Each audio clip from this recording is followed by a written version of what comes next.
আরে আপনি তো বোকার সঙ্গে বাস করছেন, আরে আপনি তো ফিটারি করে বড় হতে চাচ্ছেন, উপরওয়ালা আপনাকে বড় করবে কিনা আপনি কি জানেন? ওই দেওয়ার মালিক উপরওয়ালা একবারই তো বললাম। কার আইডি কখন হিট হবে, কে কখন ভাইরাল হবে, এটা সেই উপরওয়ালাই জানে। তরমুজ আলা তরমুজ বিক্রি করে তরমুজ আলা ভাইরাল হয়েছে না?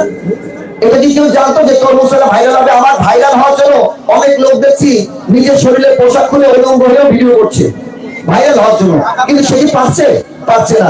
আপনি চান স্বাবলম্বী হওয়ার জন্য অনলাইনে একটা বিজনেস করবেন, তো আপনি নিজে স্বাবলম্বী হওয়ার জন্য যখন এই অনলাইন প্ল্যাটফর্মটা বেছে নিয়েছেন, আপনি একটি ইউটিউব চ্যানেল খুলবেন।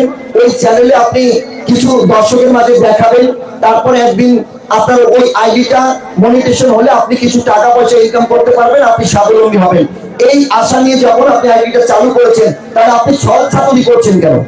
মনে রাখবেন, সবকিছুর উপরে একজন কিন্তু রয়েছেন, সেই ন্যায় বিচারক। সে সবসময় জানেন কখন কাকে কিভাবে ন্যায় বিচার দিতে হবে।